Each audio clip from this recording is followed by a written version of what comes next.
ketika manusia itu akan bertemu dengan Allah. Ada yang jadwalnya dikasih sekali sehari, ada yang sekali seminggu, ada yang sekali sebulan, ada yang sekali setahun, tergantung ibadahnya. Nah, ketika mereka akan bertemu dengan Allah, senyum, bahagia, girang semuanya, mereka berbondong-bondong akan bertemu dengan Allah sesuai dengan jadwalnya dengan Allah. Maka tiba-tiba malaikat katakan stop semuanya. Loh, kenapa stop? Mau kemana? Mau ketemu sama Allah? Nggak bisa. Siapa dulu yang jadi guru kalian di atas dunia? Hanya dialah yang menjadi mediator untuk mempertemukan Anda dengan Allah Ta'ala. Maka guru itu kaitan dan hubungannya bukan cuma episodenya dunia, tapi guru itu adalah episodenya sampai ke hadapan Allah Subhanahu Wa Ta'ala. Makanya hormat sama guru, yang saya muliakan adalah, dan yang paling saya muliakan di atas kemuliaan, bahkan memuliakan dari di atas presiden sekalipun, adalah respectable dan ikhtiram kepada guru saya, muallim saya, murabbi saya, Ustadz Dede. Semoga Allah Ta'ala panjangkan umurnya. Kemudian Bapak Kepala Desa kita, yang sekaligus juga Ustadz kita adalah Ustadzmu, Ustadz Sunandar. Semoga Allah Ta'ala panjangkan umurnya, amin. Allah Ta'ala barakahkan, amin. Allah Ta'ala jadikan kalau hari ini menjadi Kepala Desa, besok insya Allah menjadi Bapak Bupati, amin. Kemudian selanjutnya yang saya muliakan Ustadz Mujar, kemudian Ustadz Andri. Semoga Allah Ta'ala panjangkan umurnya, dibarakahkan rezekinya, ditambahkan ilmunya, diberkahi umurnya, dan Allah Ta'ala jadikan istiqamah dalam hatinya, amin ya rabbal alamin. Kemudian yang kami muliakan adalah Bapak RT 03, kemudian Bapak RW 07 yang tidak bisa kami sebutkan namanya, namun sedikit pun tidak mengurangi ta'zim kami, dan khusus kepada tamu agung kita, yaitu Bapak Haji Matin, yaitu Kades Desa Sukaresmi. Semoga insya Allah tetap bergabung dengan kita. Allah Ta'ala panjangkan umurnya, amin ya rabbal alamin. Bisa kita mulai? Bisa kita mulai? Bismillahirrahmanirrahim. Assalamualaikum warahmatullahi wabarakatuh.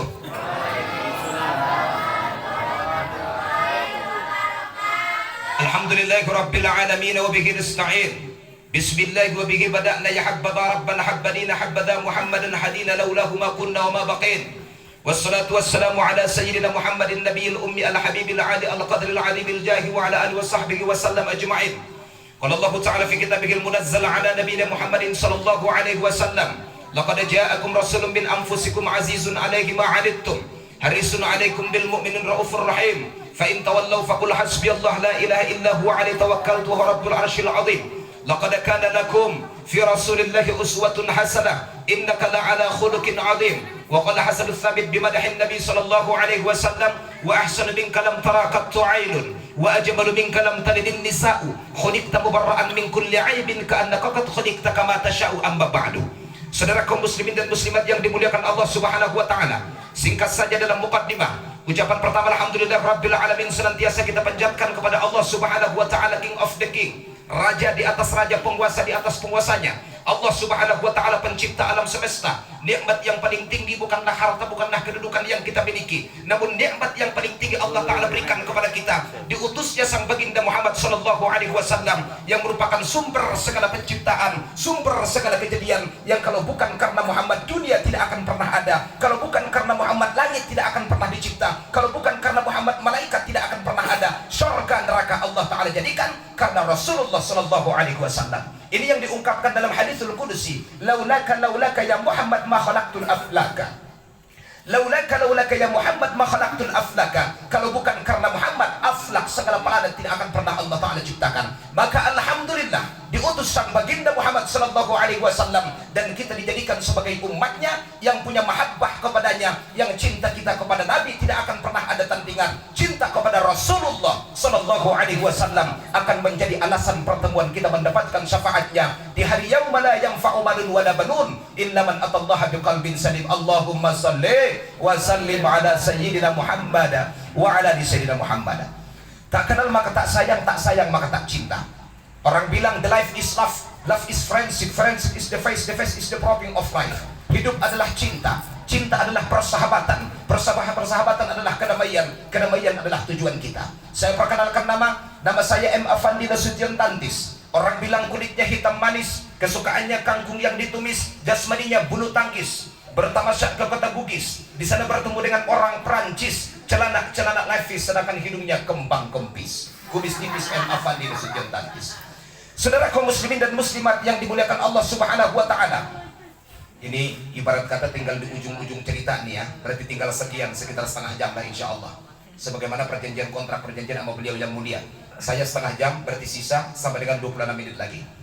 Saudara kaum muslimin, peringatan Maulid Nabi Shallallahu Alaihi Wasallam adalah merupakan tanda mahabbah kepada Nabi. Kalau kita baca di Google, banyaknya ustadz yang katakan apa sih peringatan Maulid Nabi? Rasul tidak pernah mencontohkan, para sahabat tidak pernah memperingati Maulid Nabi Shallallahu Alaihi Wasallam. Maka silahkan anda jawab, mahabbah atau peringatan Maulid Nabi adalah tanda cinta. Cinta tidak perlu dalil, tapi cinta adalah perlu bukti. Cinta bukan ekspektasi, tapi cinta adalah merupakan eksekusi. Maka orang cinta kepada Rasulullah, orang punya gaya dan punya taktik, punya karakter sendiri bagaimana untuk menunjukkan rasa cintanya. Betul? Ada orang kalau cinta sama istrinya, berikan hadiah, berikan sekuntum bunga, berikan kalung, berikan gelang dan cincin segala macam. Itu kan tanda cinta. Gak ada yang bisa bantah, saudara kaum muslimin. Kenapa? Karena cinta adalah bicaranya, episodenya rasa. Kalau rasa tidak butuh dalil, namun rasa adalah pembuktian dengan mahabbahnya. Betul? Maka tanda cinta kepada Rasulullah Sallallahu Alaihi Wasallam, kita peringati nama beliau, kita peringati kisah beliau, kita peringati betapa beliau sangat cinta kepada kita. Kita peringati Rasulullah Sallallahu Alaihi Wasallam karena akhir zaman, kehidupan banyak membuat kita tenggelam dalam peredaran zaman, sehingga kita melupakan sejarah-sejarah baginda Rasulullah Sallallahu Alaihi Wasallam. Dalam kitab Maulidul Akbar karangan Imam As-Suyuti, halaman 5 sampai halaman 7 dikatakan bahwa man 'azzama maulidi kana rafiqi fil jannah. Itu ucapan Abu Bakar As-Siddiq.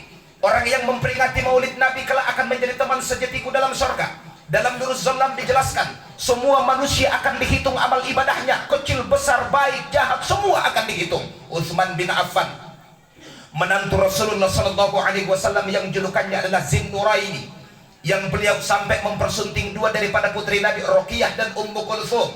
Beliau seorang dermawan, seorang bisnismen, beliau seorang donatur daripada perjuangan agama Islam. Bahkan banyak dicemburui para sahabat-sahabat Nabi sambil berkata kepada Rasul, ya Rasulullah, bagi dong satu putrinya, jangan nikahin dong sama Utsman bin Affan. Kata Rasulullah Sallallahu Alaihi Wasallam, kalau saya punya putri sampai 10, satu demi satu akan saya nikahkan dengan Utsman bin Affan. Kenapa dengan Utsman bin Affan? Sampai sekarang saudara kaum muslimin, luar biasanya dermawannya beliau. Rekening Bank Ar-Rajhi yang ada di Arab Saudi masih ada atas nama rekening Utsman bin Affan. Ada satu hotel namanya Hotel Ramada, Mekah, Madinah, Jeddah. Itu adalah dari kebun kormanya Utsman bin Affan, saudara kaum muslimin. Kalau beliau lewat di kota Madinah, semua kepala cewek keluar dari jendela. Kenapa? Pesona yang dimiliki dia oleh, oh my God, luar biasa, saudara.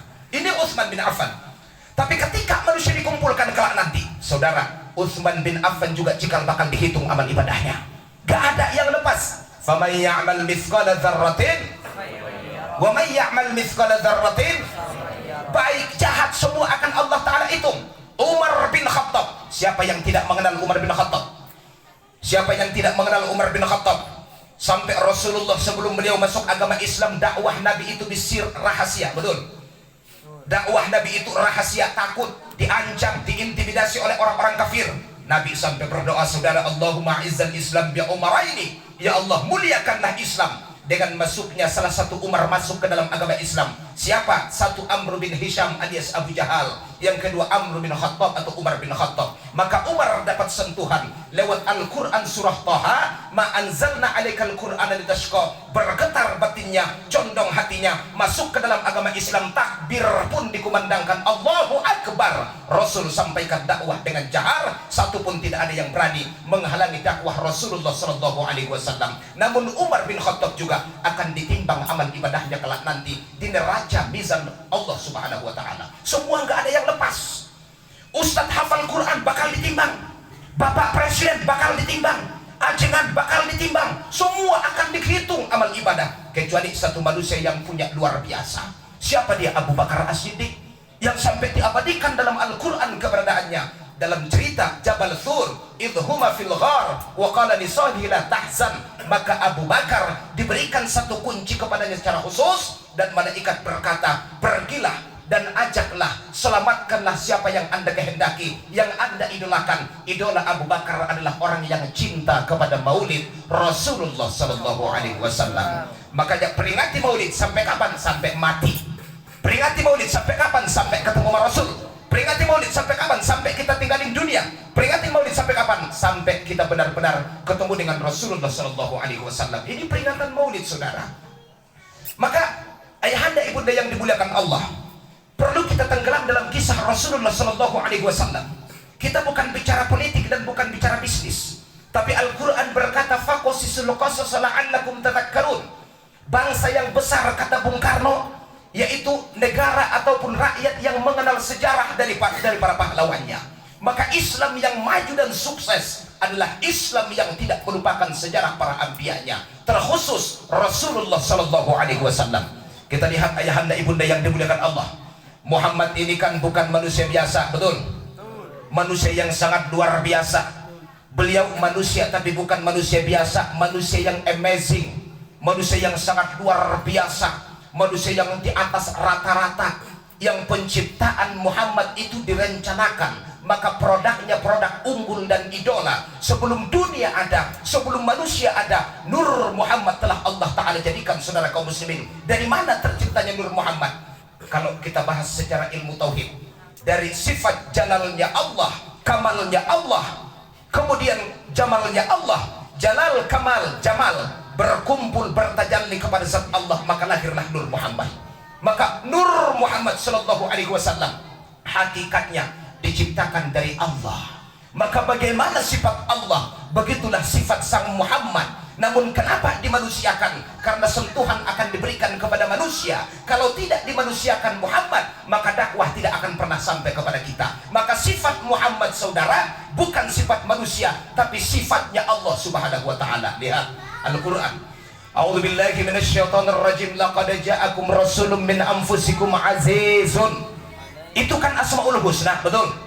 Azizun, Asmaul Husna. Harisun alaikum, harisun, itu sifatnya Allah, ya kan? Raufun, itu sifatnya Allah. Rahimun, itu sifatnya Allah. Cari dalam sejarah, investigasi dalam episode kisah Nabi. Pernah nggak Rasulullah membunuh? Padahal puluhan perang, puluhan panglima, beliau menjadi panglima dalam perang. Pernah nggak beliau menumpahkan darah orang kafir? Gak ada, saudara, dalam sejarah. Pernah nggak Rasulullah marah? Tidak ada dalam sejarah. Pernah nggak Rasulullah ketika dicaci dan dimaki sehingga naik pitam dan emosi? Tidak pernah dalam sejarah. Sampai beliau sebelum berangkat, sebelum Umar bin Khattab masuk agama Islam, demi menyelamatkan dakwah, Rasulullah hijrah pertama adalah ke Ethiopia, negeri Habasyah maksudnya. Sehingga sampai di sana Islam ditolak mentah-mentah. Bukan cuma ditolak doang, bahkan Rasulullah disakiti, sampai gigi beliau patah, sampai kaki beliau luka, ya kan? Sampai meringis merengek keluar air mata, saudara kaum muslimin. Apa kata malaikat penjaga gunung? Ya Muhammad, biarkan kepadaku supaya ini negeri Ethiopia Habasyah saya dulu letakkan, saya jadikan seperti laut mati yang terjadi pada kisah Nabi Lut alaihi salatu wassalam. Apa kata Muhammad? Jangan. Allahumma hdi qaumi fa innahum la ya'lamun. Kalau mereka tidak beriman, semoga anaknya beriman. Kalau tidak anaknya, semoga cucunya beriman. Kalau tidak cucunya, semoga cicitnya beriman. Ada enggak manusia seperti ini? Gak ada, kecuali baginda Nabi sallallahu alaihi wasallam. Maka Muhammad, sampai anak kecil dikasih nama Muhammad, saudara kaum muslimin. Kata Nabi dalam kitab Bukhari, idza kana 'indakum majlisun wahid, kalau ada satu majelis, Anda bapaknya, anak Anda namanya Muhammad, Anda jangan duduk, berikan itu tempat duduk kepada yang bernama si Muhammad. Jangan pernah pukul, karena itu mencaci Rasulullah. Beri nama Muhammad sallallahu alaihi wasallam. Sampai dalam kitab Al-Yawaqit wal Jawahir. Saya nggak lama, makanya saya padatin ya. Dalam kitab Al-Yawaqit wal Jawahir, hiduplah Anda seperti Muhammad, salatlah Anda seperti Ahmad. Kenapa hidup seperti Muhammad? Neraka itu tidak akan pernah menyentuh orang kafir kalau bentuknya masih bentuk manusia, fisiknya masih fisik manusia. Neraka tidak akan pernah menyentuh orang munafik kalau badannya masih badan manusia, bapak-bapak, ibu-ibu yang dimuliakan Allah. Kenapa? Sebab badan manusia itu seperti tulisan Muhammad. Mana mimnya adalah kepala, mana hanya adalah bahu, mana mimnya adalah perut, mana dalnya adalah kakinya manusia. Maka kalau manusia orang kafir nanti akan masuk ke neraka, tidak akan bisa disentuh apinya, kecuali wajah dan badan mereka Allah ganti dulu menjadi seekor babi, baru dia nerakanya berani nyentuh. Itulah kemuliaan sang baginda Muhammad. Hidup sholatlah Anda seperti Ahmad. Berdiri bagi orang yang mampu itu alif, rukuknya adalah ha, mimnya adalah sujud, dalnya adalah tasyahud. Maka al-qiyamu lil qadir dalam madhab Syafi'i hukumnya adalah wajib. Salat berdiri bagi orang yang mampu. Kalau dia mampu dia duduk, maka tidak sah sholatnya secara fikih. Kenapa? Karena nggak seperti Ahmad. Ahmad itu seperti sholatnya kita. Alifnya adalah ketika takbiratul ihram berdiri, hanya adalah ketika ruku, mimnya adalah ketika sujud, dalnya adalah ketika tasyahud. Luar itu nggak sah secara fikih, saudara kaum muslimin. Maka Muhammad ini bukan produk biasa.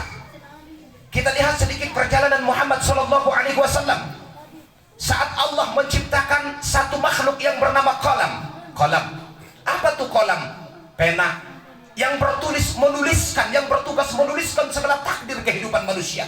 Perintah pertama kepada qalam, uktub ya qalam, la ilaha illallah Muhammadur Rasulullah. Qalam sebelum menulis bertanya, Tuhanku siapakah si Muhammad? Kalau la ilaha illallah, saya tahu tiada Tuhan kecuali engkau. Lalu Muhammad ini siapa Tuhan? Bukankah yang ada baru engkau dan aku sebagai makhlukmu? Apa kata Allah? Diam engkau wahai qalam. Sekali lagi anda bertanya, saya bungkam mulutmu. Ibarat kalau bahasa manusianya. Kenapa? Karena Muhammadlah aku jadikan engkau. Karena Muhammadlah sumber segala kejadian. Karena nurnya lah aku jadikan apapun yang ada di atas dunia. Maka diam, tulis saja. Itu sejak saat itu sampai detik ini, qalam tidak akan pernah angkat bicara gara-gara tulisan Muhammadur Rasulullah. Ini yang pertama. Nabi Adam alaihi salatu wassalam, begitu Allah serahkan kepada dia keindahan surga, cuma satu yang anti obstacle, nggak boleh disentuh, la taqaraba hadhihi syajarah. Namun beliau nggak punya pasangan. Melihat unggas punya pasangan, timbul kecemburuan dalam batin, minta sama Allah, enaknya hidupnya itu unggas. Dia punya teman, saya nggak punya teman. Dia punya gandengan, saya nggak punya gandengan, ya kan? Nggak punya gandengan, saya nggak punya sahabat. Minta sama Allah, saudara.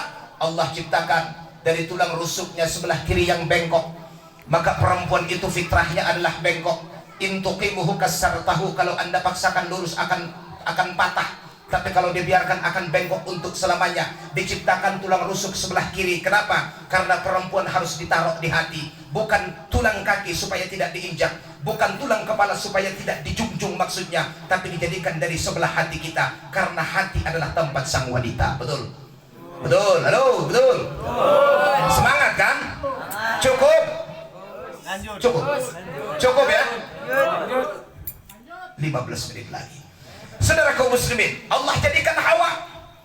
Begitu dia buka mata, ingin menyentuh yang namanya Hawa. Hawa nafsu manusia, wa kana nasu ujul. Manusia bersegera, manusia pengen buru-buru. Allah bilang stop, dilihat boleh, dipegang jangan.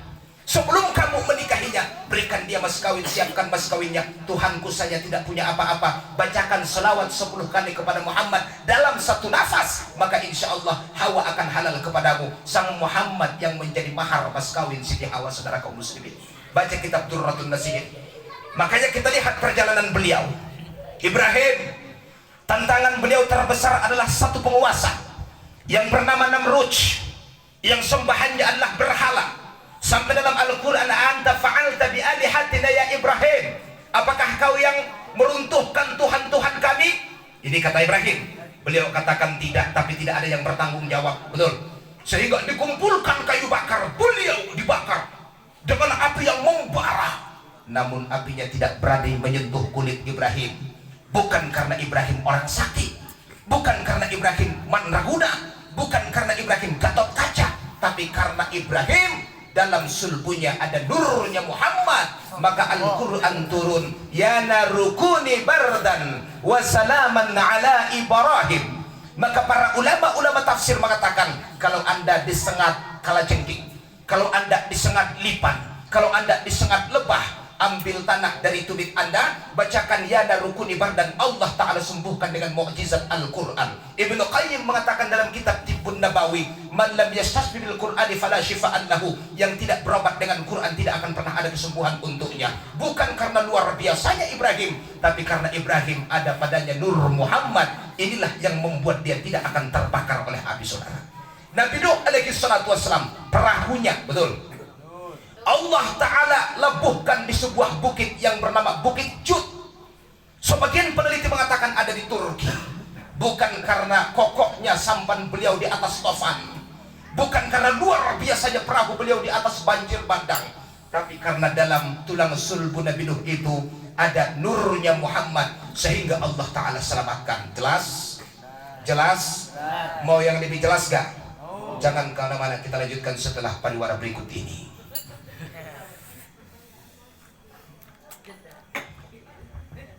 Sepuluh menit lagi. Saudara kaum muslimin dan muslimat rahimakumullah, kembali kepada Ibrahim. Ibrahim adalah seorang kakek Rasulullah yang sangat mendominasi dalam sejarah beliau. Karena turunan kota Mekah ataupun Arab itu adalah berasal dari Jurhum dan Ismail yang menikah. Sebelum Ismail dilahirkan, istri beliau adalah Siti Sarah. Namun Allah punya kehendak lain, malang tak dapat ditolak, untung tak dapat diraih. Sarah lama tidak diberikan keturunan. Sampai berapa tahun? Ibarat 10 tahun, seperti kata untayan lagu, 10 tahun kita sudah berumah tangga. Kan ada lagunya kan? Ada kan? Yang dijawab sebenarnya, jangan kau sedih, jangan berduka, mohon padanya dalam berdoa. Tahu kan lagunya? Cintaku padamu takkan pudar. Masa nggak tahu? Walau seumur hidupmu dalam kemandulan. Nah ini kan, Sarah istri Ibrahim mandul, bukan mandul, akan indah pada waktunya. Begitu beliau berangkat dakwah ke negeri Mesir, ketemu dengan seorang raja yang lain namanya Al-Muqawqis. Karena Sarah primadona, cantiknya luar biasa, ibarat gemintang adalah kejora, ibarat bunga adalah kuntum mawar dalam taman. Maka ini Raja Al-Muqawqis pengen menyentuhnya. 3 kali Allah lumpuhkan tangannya, sehingga setelah Allah obati, pulihkan kembali, diberikan seorang perempuan yang bernama Hajar, dinikahi oleh Ibrahim. Maka yang tadinya hati milik satu orang mulailah berbagi. Memang susah untuk dibagi hati, betul? Karena hati nggak bisa dipoligami, hati nggak bisa diduakan, dan cinta nggak bisa dibagi-bagi, betul? Nah ini saudara, sehingga Hajar pun hamil, melahirkan seorang anak yang bernama Ismail. Ismail pun dilahirkan. Mulailah terkikis rasa cinta yang tadinya seimbang. Kemarin 50, untuk Hajar 50. Ternyata dengan adanya anak, psikologi cinta mulai bergeser dan mulai terkikis. Cinta kepada Hajar semakin besar, cinta kepada Hajar semakin kuat, perhatian kepada Hajar karena ada anaknya semakin luar biasa. Terasalah bahtera rumah tangga, ibarat neraka yang tadinya adalah dingin sejuk mulai memanas dan membara. Maka Hajar, Sarah datang kepada suaminya, suamiku, dulu sebelum kedatangan Hajar, aku adalah satu-satunya perempuan yang ada di hatimu. 1 bantal 2 kepala, sepiring kita berdua. Kalau makan suap-suapan, kalau 1 gelas secangkir, maka kau cari bekas bibirku. Dunia ibarat milik kita berdua, yang lain kalau nggak ngontrak nyewa katanya. Sekarang mulai terasa, wahai suamiku, semenjak lahirnya itu si Ismail, perhatian kamu kepada dia semakin maksimal, semakin totalitas. Saya cuma pengen tahu dan berikan aku keputusan, akukah yang pergi atau diakah yang pergi, atau pulangkan saja aku ke rumah orang tuaku. Ya kan ada lagunya kan? Ada nggak? Pulangkan saja aku ke rumah orang tuaku. Dulu kau persunting aku dengan mas kawin, maka sekarang tanpa mas kawin, biarlah ku bawa hati yang luka, dan biarlah jalan membawa langkah saya meskipun tanpa tujuan, karena aku diciptakan hanyalah demi cintamu. Kalau cintamu sudahlah hilang untukku, biarlah kematian yang aku terima, karena tak ada artinya kehidupanku. Ini ungkapan dia luar biasa kalau cinta yang bicara. Jangankan coklat, teh kambing rasa coklat. Iya kan? Saudara kaum muslimin dan muslimat rahimakumullah, Ibrahim salat karena kebiasaan para nabi dan orang saleh. Kalau ada masalah, ya kan? Ya ayyuhalladzina amanu sta'inu bis-sabari was-shalah. Betul. Ada perkara yang bikin Anda gundah gulana, ada perkara yang menggalaukan jiwa, adukan kepada Allah, minta petunjuk lewat salat. Salat Ibrahim dengan syariatnya Ibrahim, maka lahir keputusan Hajar harus mengalah demi cinta dan kehidupan. Sebenarnya bukan Ibrahim raja tega, tapi dalam episode perjalanan Ibrahim diselipkan satu kisah yang sangat luar biasa. Dari Ismail akan dilahirkan satu sosok manusia yang Muhammadun bashar lakal bashar bal innahu kal yaquti bainal hajar. Muhammad manusia, bukan manusia biasa, tapi ibarat permata di atas tumpukan batu bata. Muhammad akan dilahirkan dari garis keturunan Ismail, maka Hajar harus diselamatkan. Maka demi Muhammad Hajar harus sengsara dalam kisah ini, tapi sengsara membawa nikmat, ya kan? Demi Muhammad dia harus meninggalkan negeri Syam, Demi Muhammad harus berpisah kepada dengan suami. Kemanakah dia dibawa? Ke sebuah negeri antah berantah. Bahasanya apa dalam Al-Quran? Ardu ghairu zi zar'in. Negeri yang tidak ada tumbuh-tumbuhan, negeri yang tidak ada teman, negeri yang tidak ada sahabat. Sekarang menjadi Makkatul Mukarramah, saudara. Di bawah Hajar, melintasi gurun Sahara yang cukup jauh. Beliau tinggalkan di sebuah negeri gunung-gunung batu yang sangat panas. Ternyata itulah bekas napak tilas pembangunan Ka'bah yang ribuan tahun sebelum Adam Allah Ta'ala turunkan ke dunia. Para malaikat sudah melakukan tawaf di sana. Baca kitab I'anatul Talibin di Kitabul Hajj. Setelah manusia Allah jadikan dengan Adam, maka malaikat pun diusir, dipindahkanlah, sehingga dibangun satu Ka'bah malaikat yang kalau vertikal kita tarik satu tali, maka di atas Ka'bah ada Ka'bah. Ka'bah dunia adalah Ka'bah manusia. Ka'bah atas namanya Baitul Ma'mur yang bentuknya seperti Ka'bah, besarnya juga sama. Sekali mereka tawaf tidak akan pernah kembali sampai seumur dunia, saudara. Itu ada dua Ka'bah. Saking rindunya kepada Ka'bah. Pengen ke Mekah gak? Pengen ke Mekah? Nggak takut corona? Hah? Jaga protokol kesehatan. Saudara kaum muslimin dan muslimat, masih di channel yang sama yang dimuliakan Allah Subhanahu wa Ta'ala. Berangkat Hajar. Sesampai di sana nggak ada makanan banyak yang disiapin, Bu. Makanan seadanya, korma tinggal satu suap habis. Air yang disiapkan bukan seperti sekarang di Mekah enak. Saya lebih tahu Mekah daripada Bogor, Pak. Kenapa? Saya 10 tahun tinggal di Mekah. Makanya saya pulang takut kelamaan jadi onta. Saya pulang ke Indonesia. Jadi masa muda saya habiskan di Mekah lebih lama gitu loh. Nah, jadi saya lebih tahu Mekah. Gak ada air. Ibrahim cuma mengatakan, wahai kekasihku, dengan terpaksa meskipun bukan dengan keputusan hatiku. Ini adalah keputusan Allah sang pemilik cinta. Ku tinggalkan